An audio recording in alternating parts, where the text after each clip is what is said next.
This is GrantTalk, hosted by Libby Hikind, founder and CEO of GrantWatch and author of The Queen of Grants.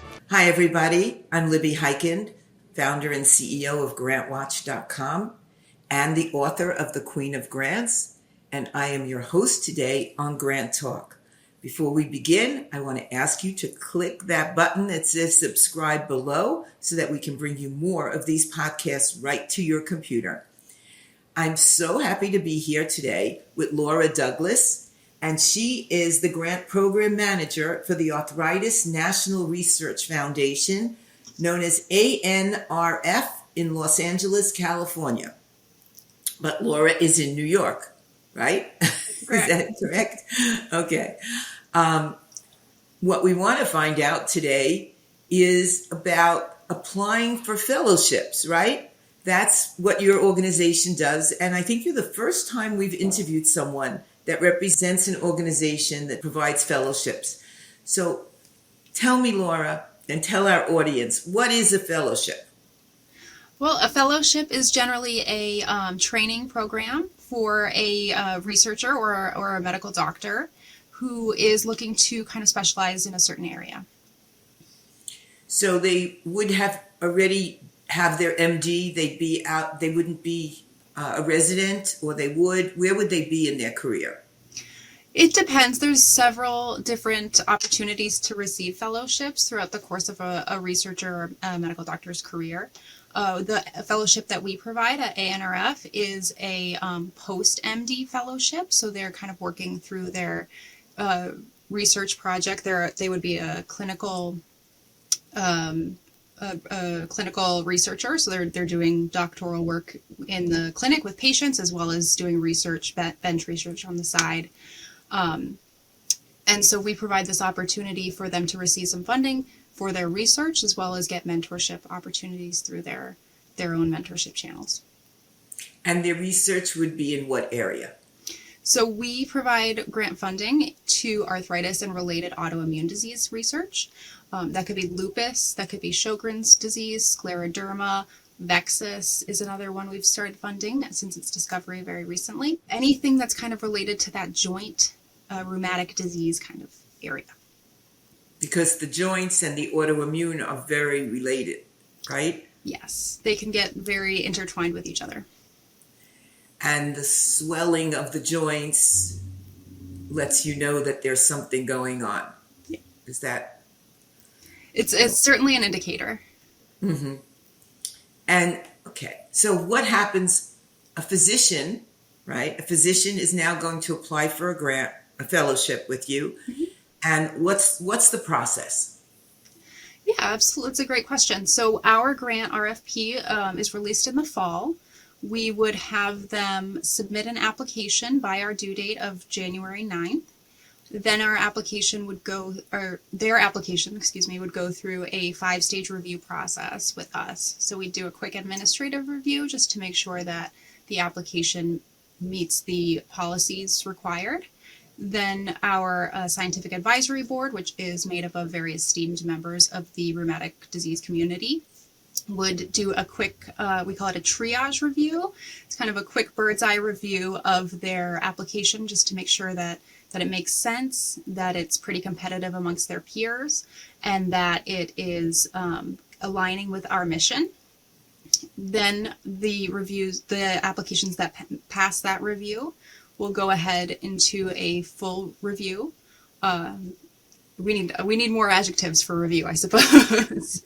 But they'll go into a full review where they will get a kind evaluation. Evaluation, thank you. An in-depth evaluation with 1 or 2 members of our SAB, Scientific Advisory Board, who will kind of really scrutinize the application and give it a score. Applications that score well will go on to a discussion, and then finally our board of directors will approve the slate. Review. Okay, so let me backtrack. Yeah. Physician finds the application on GrantWatch or some other grant website, and now they want to apply. Okay. Can they contact you and pitch their idea previous to filling out the application? Yes and no. They can absolutely contact me or our grants team here at ANRF. We love to provide help. We really want all of our applicants to succeed. So we have a lot of transparency in documents we provide and questions we can answer for aspiring researchers. We can't really help them with their research though. So the research project they're trying to pitch to us, we would suggest that they go to a mentor for that. Or someone in their own institution to really nail down the direction of that before they submit. But if their mission of what they want to research, if they want to check whether that aligns with your organization, that they can do. Correct. But not the full blown out program and project. Absolutely. We'd be happy to let people know if their research kind of falls along our guidelines. Okay. How many hours do you think it takes someone to fill out a fellowship application? It can be quite heavy duty. Our application, we try to keep them as light as possible, and we try to keep them streamlined with other similar foundations applications to help prevent that duplicate work, especially knowing how limited time can be if you're also a clinician. That being said, I would say a good application probably takes ballpark 8 to 10 hours to really kind of drill down, get the original concept, drill down, answer the questions in full, get the supporting documents from your institution, your mentor, those kind of people, and get everything submitted in time.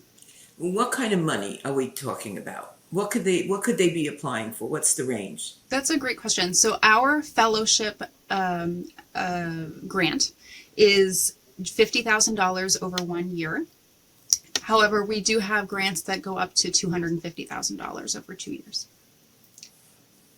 Well, that's substantial, Yeah. Especially since they're not really going out and finding the patients are coming to them. So it sounds like this would be great for somebody that's a geriatric physician. Potentially. We want to see them also be a researcher and not just a physician. But we would love to see researchers in all sorts of diseases. So osteoarthritis is a big one for geriatric patients. Rheumatoid arthritis tends to start earlier in life. So it starts maybe you might be diagnosed in your 30s. And we also see pediatricians doing juvenile idiopathic arthritis. Just curious, have you had a lot of applicants where they're trying to investigate nutrition? We actually have quite a number of awards that have gone to the gut microbiome specifically, which seems to be a pretty big indicator of health, not only in rheumatic disease, but just in general. What advice would you give to people that are applying? Yeah, I think that's a great question. So one thing I would say is definitely contact us. We really want to be able to provide resources for you. We want to make sure that you're on the right path. Another thing is to check to make sure your application really meets our policies and our mission. Also, we'd love to see strong letters of support. So make sure that you have a great letter from your mentor if you have one, a really great one from your institution. Those strong letters of support can really set you apart from your peers. And lastly, you want to really drill down the point you're trying to make. Do not expect that our reviewers are going to infer what you're trying to discuss in your research project, or that they have a background in what you're trying to, what you do, I should say. Spell things out for them, lead them to understand the problem, and tell us why it's important and why we should dedicate our limited funding resources to it. You know, those are great tips, and they really apply to anyone that's applying for a grant. The only thing that I would say is if you're an organization and not necessarily applying to the Arthritis National Research Foundation, but if you're an organization and you're applying for any grant, you want to show community support. So those letters are also important. Absolutely. But making sure that your grant fits the policies of the funder and the eligibility criteria are the first step in any grant application, right? Is there anything you want to tell anybody that's listening about grant writing? about grant writing specifically, again, I'll mention, let your information guide the reviewer's path when they're reviewing your grant. I think that's the most important thing. Don't expect that they'll infer any information or that they have a background, like I said. Really, you want to make sure things are well organized in your grant application and that they're repeated throughout the application. Many reviewers do not review applications in the order that it's submitted or written. And so they'll kind of cherry pick, especially during that triage review, that kind of bird's eye review, they'll cherry pick areas they want to look at in order to save time while they go through many dozens of applications. So having that information laid out all over the place really does provide a lot of context and a lot of clarity to an application. So when I wrote this book, I included something called PMF, Passion Maps and Folders. And the mapping that, what you're talking about is mention the same thing throughout your question, stay on target.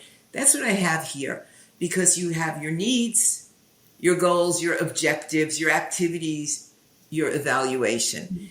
And each piece needs to follow through. So if somebody in your organization is just reading the needs part of it, right, and the goals, and somebody else is reading the evaluation, when they read the evaluation component, they really can see what needs they're evaluating, what objectives they're evaluating, as long as you keep it consistent. That's another thing. It doesn't matter that this is a fellowship, because fellowships are a limited number of physicians and researchers that are applying, but this applies to all grant applications.